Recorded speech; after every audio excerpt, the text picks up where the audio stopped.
Nagsimula ang pelikula sa mataong lugar ng karera sa Japan. Ang koponan ng Spica ay abala sa paghahanda ng kanilang sasakyan para sa paparating na kompetisyon. Sa koponan na ito, namumukod tangi ang magkapatid na Hiyama dahil unti-unti na silang nakikilala.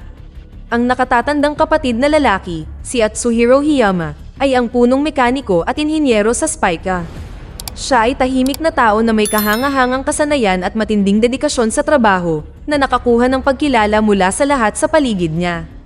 Ang kanyang nakababatang kapatid na si Naozumi Hiyama ay napakahusay na rally racer na kilala sa kanyang katapangan at lakas ng loob. Siya ay prangka at mainitin ng ulo, laging handang makipag-away sa sinuman.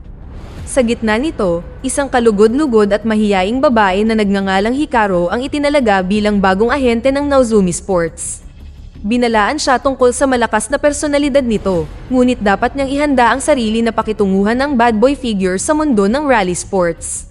Sa araw ng paligsahan, ang mga tao ay nagtipon ng may sigasig at nagbubunyi para sa star racer na si Naozumi. Sabik nilang pinapanood siya habang nagmamaneho sa daan at nanalo sa karera sa unang pwesto. Mabilis na kumilos ang mekaniko upang ihanda ang sasakyan ni Naozumi para sa susunod na round sa panahon ng service break. Samantala, ang magkapatid na Hiyama ay nagkaroon ng isa pang mainit na argumento sa harap ng lahat sa pit stop. Nag-aalala si Atsuhiro tungkol sa posibleng pinsala sa sasakyan, habang pinipilit ni Naozumi na mapanatili ang mataas na record ng oras ng karera. Pagkatapos, inaayos ng mechanics team ang kotse nang huminto si Hikaru sa pabrika ng koponan. Nakausap niya si Atsuhiro, na nagsabi sa kanya na nakaalis na si Naozumi. Nang gabing iyon, ipinagdiwang ni Naozumi ang kamakailang tagumpay sa paglalayag na napapalibutan ng mga kababaihan at alak. Ibinunyag niya na hindi siya mananatili sa Spica ng mahabang panahon dahil ito ay isa lamang hakbang hanggang sa makasali siya sa European Racing Team. Lumalabas na ngayon ay naghahanda si Naozumi para sa Series Championship at umaasang makaakyat upang makipagkompetensya sa World Rally Championship. Samantala, ang kanyang koponan ay nag-aalala tungkol sa kamakailang usap-usapan tungkol sa pakikipag-date ni Naozumi. Sinubukan ng CEO na si Mr. Suzuki na ibigay ang responsibilidad kay Atsuhiro, na malamig na tumugon na ang relasyon nilang magkapatid ay purong propesyonal. Ipinahayag niya na ang kanyang trabaho ay pagpapanatiling maayos sa mga sasakyan, hindi paglilinis ng personal na buhay ni Naozumi. Ibinunyag niya ang maigting na relasyon sa pagitan nilang magkapatid sa hindi pa nalalaman na dahilan. Ang koponan ng Spica ay naghahanda para sa isa sa mga pangunahing kampyonato sa Asia, ang Seiko Cup Rally Series. Pagkatapos ay nakilala natin si Akira Shinkai, ang karibal ni Naozumi na kasalukuyang may hawak ng nangungunang posisyon sa rangkang ng Seiko Cup. Ang mekaniko ng Spica ay walang tigil na nagtatrabaho para ayusin ang sasakyan ni Naozumi pagkatapos ng matinding karera. Samantala, nakipag-usap siya sa mga press na sabik na naghihintay sa kanyang komento at reaksyon tungkol sa kamakailang karera. Nang mapansin ito, nilapitan ni Hikaru si Naozumi at inialok sa kanya ang merch ng sponsor bago siya humarap sa kamera. Gayunpaman, naiinis siya at malamig na itinulak siya palayo. Sa panahon ng panayam, pinuri ng isang reporter si Akira at itinampok ang pakikipagtulungan at kooperasyon nito sa mga kasama pagkatapos ng bawat karera. Malinaw niyang iminungkahi na posibleng makuha ni Naozumi ang pangalawang pwesto dahil wala siyang katulad na ugnayan ng koponan. Nagagalit, biglang inatake ni Naozumi ang reporter sa harap ng kamera. Nagmamadaling kumilos si Hikaru upang makialam at sinubukang pigilan ng ibang mga reporter na kunan ng away. Gayunpaman, mabilis na lumabas ang balita tungkol sa kaguluhan na ito at muling ipinakita na mainitin ang ulo ni Naozumi. Samantala si Hikaru ay pinagalitan ng kanyang nakatataas sa agency para sa insidente. Kinabukasan, muling binisita ni Hikaru ang pabrika ng Spica upang makausap si Naozumi. Ipinaalam niya sa kanya ang tungkol sa pagpupulong sa isang sponsor, ngunit ganap na hindi siya nito pinapansin. Binatikos siya ni Naozumi dahil parang hindi siya totoong interesado sa rally racing at inakusahan pa siya na nag-aalala lamang sa pag-secure ng mga sponsor. Kasunod nito, nagkompetensya sina Naozumi at Akira sa ikalimang laro ng Seiko Cup Rally Series. Nagsimula ang karera kung saan si Akira ang unang namunguna. Sinagad ni Naozumi ang kanyang sasakyan sa limitasyon nito at mabilis na umabante. Tahimik na nanonood si Atsuhiro, halatang nag-aalala habang pinagmamasdan niya ang kanyang kapatid na nagmamaneho ng napakamapanganib. Ang kompetisyon ay tumindi habang ilang segundo na lamang ang naghihiwalay sa magkaribal sa speed records. Sa kalaunan, nalampasan ni Naozumi ang record ni Akira at unang tumawid sa finish line. Ang koponan ng Spike ay nagsaya sa kagalakan habang si Naozumi ay nagtakda ng bagong record at nakamit ang pinakamataas na posisyon sa mga ranggo. Pagkatapos ng karera, bumalik si Hikaru sa pabrika ng Spike upang makipagkita kay Naozumi para sa isang pulong tungkol sa susunod na round. Nakatagpo niya si Atsuhiro, na nagsabi sa kanya na nakaalis na ang kanyang kapatid, gaya ng dati. Nanatili siya sandali at pinagmasdan siya habang masigasig siyang nagtatrabaho sa kung anong bagay. Nagtataka, nagtanong si Hikaru tungkol sa kanyang ginagawa, at ipinaliwanag ni Atsuhiro ang mekanismo ng bagong makina na idinisenyo niya upang mas mapahusay ang bilis ng sasakyan. Ngunit inihayag niya na ang makina ay hindi pa handa para sa susunod na round dahil nangangailangan pa rin ito ng panahon upang makumpleto. Sa kabila nito, humanga si Hikaru sa kanyang kadalubhasaan at matatag na dedikasyon sa mga sasakyan at rally racing. Pagkatapos ay tinanong niya kung bakit pinili ni Atsuhiro na magtrabaho sa karera at maging isang mekaniko. Masayang inalala ni Atsuhiro ang kanyang mga alaala noong bata pa sila ni Naozumi na magkasamang nagbibisikleta sa kabundukan. Sa kanilang pag-uwi, madalas silang naghahabulan pababa. Si Naozumi, na walang takot kahit noong bata pa, ay mabilis na nagmaneho sa kanyang bisikleta at kadalasang nauuwi sa pagbangga. Si Atsuhiro, bilang mapagmalasakit na kuya, ay laging tumutulong sa kanya. Natutuwa siyang ayusin ang bike ni Naozumi dahil nakikita niya itong masaya. Masayang sinasabi ni Atsuhiro na, aayusin ko ito, habang ginagawa niya ang sirang bisikleta. Madalas nilang ginagawa ang pagkukumpuni sa pabrika ng karera ng kotse, kung saan nagsimulang mangarap si Atsuhiro na lumipat mula sa pag-aayos ng mga bisikleta patungo sa pagtatrabaho sa karera ng sasakyan balang araw. Nang marinig ito, sinabi ni Hikaru na hindi gaanong nagbago ang magkapatid. Gayunpaman, inamin ni Atsuhiro na malaki ang nagbago sa kanila habang tumatanda sila at ang relasyon nila ngayon ay hindi na tulad ng dati. Sa ika-6 na round ng tournament na ginanap sa Malaysia, ang mga tagahanga at manunood ay sabik na nagtipon upang ipagbunyi ang kanilang mga paboritong racer. Itinampok sa rally course ang mga graba sa daan na magdudulot ng mapanghamon na pagsubok para sa mga kalahok. Sa kabila ng lahat ng ito, ipinakita ni Naozumi ang kanyang pambihirang kakayahan at napahanga ang karamihan sa kanyang pagganap. Sa panahon ng service break, ipinaliwanag ni Naozumi na ang sasakyan ay walang sapat na lakas, ngunit binaliwala siya ni Atsuhiro at inutusan siyang magmaneho ng may kontrol. Nagpatuloy ang karera, at sinagad ni Naozumi ang bilis sa limitasyon nito. Ang agresibong diskarte na ito ay naging maayos hanggang sa dumaan siya sa gilid na napakabilis at bumangga sa bato. Nagresulta ito sa malaking pagkaantala, at sa huli ay nanalo si Akira sa karera. Maya-maya sa gabing iyon, ang koponan ng Spike ay sumama sa iba pang mga koponan para sa party pagkatapos ng karera. Napansin ni Hikaru na wala doon si Naozumi ngunit sa wakas ay natagpuan niya ito at kinumbinsi siyang magsaya sa party. Sa hindi magandang estado, nakatagpo ni Naozumi si Akira at sinimulan siyang kotsain dahil sa inggit. Ang sitwasyon ay mabilis na nauwi sa marahas na alitan, kung saan pisikal na inatake ni Naozumi ang miyembro ng koponan ni Akira.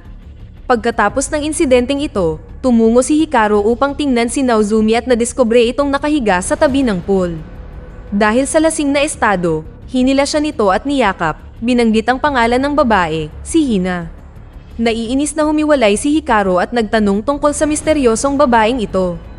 Pagkatapos ay ibinahagi ni Naozumi na si Hina ay kaibigan niya mula sa pagkabata at ang kanyang unang pag-ibig. Inihayag niya na matagal na siyang tinanggihan ni Hina dahil sa halip ay may nararamdaman ito para sa kanyang kapatid na si Atsuhiro. Idinagdag niya na lumipat si Hina sa Boston pagkatapos ng high school at hindi na niya ito makikita pang muli. Sumisid si Naozumi sa pool para liwanagin ang kanyang isipan matapos madala sa mga alaala ni Hina. Naalala niya ang kanilang pagkabata noong silang tatlo ni Atsuhiro ay malapit na magkakaibigan. Palagi siyang nagpapakita ng higit na pananabik tuwing nakikita niya si Atsuhiro. Labis na nasaktan si Naozumi dito na may nararamdaman para kay Hina. Bilang tugon, sinabi niya kay Hina na siya ang magiging pinakamabilis na racer sa mundo. Umaasa na sa wakas ay mapapansin siya nito sa pamamagitan ng tagumpay na ito. Samantala, napaisip si Hikaru tungkol kay Hina, lalo na pagkatapos ng emosyonal na breakdown ni Naozumi. Naghanap siya ng impormasyon tungkol sa kanya at nadiskubre ang masakit na katotohanang binaril si Hina sa Boston ilang taon na ang nakararaan na ikinamatay niya. Kasunod nito, Ang huling yugto ng paligsahan ay nagsimula sa lubhang mapanghamon na arena. Muling ipinakita ni Naozumi ang kanyang pambihirang kakayahan sa manibela na nagpahanga sa karamihan. Gayunpaman, nabangga niya ang isang balakid sa daan na nakaapekto sa kanyang pagganap. Mabilis na naghanda ang koponan ng mekaniko para sa pagkukumpuni nang dumating si Naozumi sa pit stop. Kinagabihan, ang magkapatid ay nagkaroon ng isa pang pagtatalo dahil sinisisi ni Naozumi ang mekaniko at ang kanilang trabaho sa pagbangga kanina. Ipinakita niya na hindi niya gaanong pinahahalagahan ang mga pagsisikap ng koponan na ikinadismaya ni Atsuhiro. Pagkatapos ay binigyang diin ni Atsuhiro kung gaano sila nagtatrabaho ng matindi upang makakuha ng kahit isang sandali ng kalamangan para kay Naozumi. Sa kabila nito, patuloy niyang sinisisi si Atsuhiro at inungkat pa ang kanilang nakaraan. Pinunan niya ang kanyang kuya dahil sa kawalan ng lakas ng loob na pigilan si Hina na umalis papuntang Boston. Si Atsuhiro, na halatang nasaktan sa mga salita ni Naozumi, ay sumang-ayon na lamang sa kanya at lumayo. Kinabukasan, binisita ni Hikaru ang pabrika ng Spica at namangha siya sa makinang idinisenyo ni Atsuhiro. Sa kanilang pag-uusap, ibinahagi niya ang kanyang sentimiento matapos na patuloy na tanggihan ni Naozumi. Pagkatapos ay dinala siya ni Atsuhiro sa bodega na puno ng mga makinang nakabinbin dahil sa mga isyu sa produksyon. Pagkatapos ay ipinaliwanag niya ang mga hamon na hinarap nila sa paglilinis ng mga depekto upang matiyak na ang mga makina ay perpekto para sa paglabas sa pamilihan. Ang pag-uusap na ito ay nagbigay inspirasyon kay Hikaru, ngunit nakakaramdam pa rin si Atsuhiro ng panghihinayang at pagkabigo tungkol sa kanyang malinaw na kawalan ng lakas ng loob sa sarili. Pagkatapos, nilapitan ni Hikaru si Naozumi upang pag-usapan ang kanilang schedule. Ipinagtapat niya na buong puso niyang sinusuportahan ang kanyang ambisyon na maging pinakamabilis na racer sa mundo. Nagsimula rin siyang matutunan ng higit pa tungkol sa rally racing, ipinapakita ang dedikasyon niya kay Naozumi at sa kanyang koponan. Nasorpresa si Naozumi sa bagong nahanap na commitment na ito. Nakipagtulungan siya kay Hikaru dahil sa kanyang tapat na suporta. Sinimulan din niyang bigyang pansin ang pangkat ng mga mekaniko habang masigasig nilang ginagawa ang kanyang sasakyan. Sa sandaling iyon, naalala niya ang mga nakakapanatag na salita ng kanyang kapatid na, "Aayusin ko ito," at masayang ginunita ang kanilang pagkabata na magkasama. Biglang naalala ni Naozumi ang Pasko bago ang pagpanaw ni Hina, noong nakakatanggap sila ng liham na kadalasan ay tungkol kay Atsuhiro at saglit lang siyang binanggit. Habang papalapit ang paligsahan sa pagtatapos nito, maraming racer ang nahihirapan sa mapanghamong ruta. Si Naozumi, sa kabilang banda, ay patuloy na naaalala kung paano niya ipinangako kay Hina na magiging pinakamahusay na racer sa mundo. Sinubukan niyang mag-focus muli at sa huli ay minaneho ang sasakyan sa mapanganib na bilis na nagresulta sa pagbangga na nagdulot ng matinding pinsala. Pinayuhan ng koponan ng Spica si Naozumi na isaalang-alang ang paglaktaw sa natitirang bahagi ng serye, ngunit tumanggi siya. Pagkatapos ay walang tigil na nagtrabaho ang mga mekaniko upang ayusin ang pinsala at nalaman na maaaring ayusin ang kotse kung kakalasin nila ang makina. Gayunpaman, ang solusyon na ito ay nanganganib na ma-disqualified ang kanilang koponan mula sa laban. Lalong lumala ang sitwasyon kung saan sinisisi ng magkapatid ang isa't isa. Gusto ni Naozumi ng katiyakan mula kay Atsuhiro na ipagpatuloy ang pag-aayos ng kanyang sasakyan, ngunit dahil sa lagay ng panahon, sa huli ay sumuko siya. Ang tournament ay nagpatuloy ng may maraming aksidente, maliban kay Akira, na muling nakuha ang nangungunang pwesto sa ranggo. Pagkatapos ng insidente, hindi inaasahang natuklasan ni Atsuhiro ang isang Christmas letter mula kay Hina. Matapos basahin ito, nakita niya si Naozumi sa dalampasigan kung saan sila naglalaro noon. Nagmuni-muni sila kung gaano nagbago ang lahat at pinag-usapan nila si Hina. Biglang napagtanto ni Atsuhiro na walang humpay na pinipilit ni Naozumi ang kanyang sarili na manalo sa karera dahil sa pangako niya kay Hina. Nananatiling nag-aalangan si Naozumi na sabihin ang masakit na katotohanan ngunit kalaunan ay ibinunyag ang isang lihim. Nagsinungaling siya kay Hina na may nararamdaman si Atsuhiro para sa iba. Lumalabas na umalis si Hina dahil pakiramdam niya ay tinanggihan siya ni Atsuhiro sa paniniwalang may nararamdaman siya para sa iba. Ang masakit na katotohanan ito ay nakaapekto sa kanila, lalo't alam nila ang kalunos-lunos na sinapit ni Hina. Pagkatapos ay gumawa siya ng matapang na plano na mag-install ng hindi kumpletong assembly engine sa kotse ni Naozumi upang palakasin ang power nito. Sa kabila ng mataas na panganib, isinantabi ni Atsuhiro ang mga alalahanin at inilagay ang makina sa kotse. Habang papalapit ang huling araw ng rally racing, masusing inilapat ng mga mekaniko ang mga huling pag-aayos sa racing car ni Naozumi.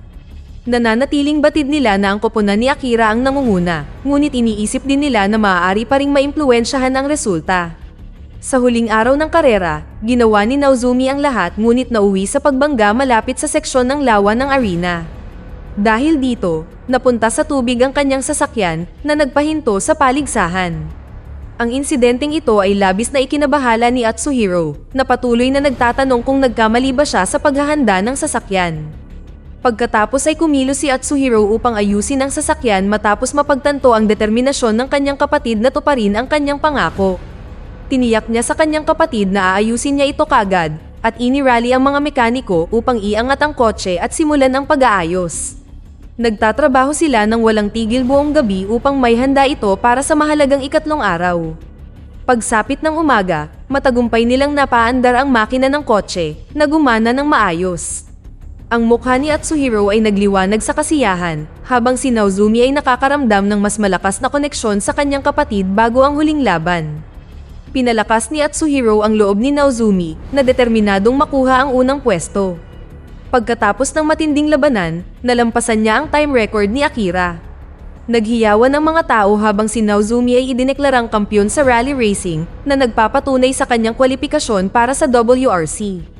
Nagtapos ang pelikula nang sa wakas ay magkasundo sina Naozumi at Atsuhiro na may mas matibay na ugnayan kaysa dati. Dito na nagtatapos ang kwento. Sana ay nagustuhan nyo. Mag-subscribe na kung hindi ka pa nakasubscribe. Pindutin na rin ang notification bell at like button upang matulungan ang channel, and leave a comment down below. And as always, thank you for watching.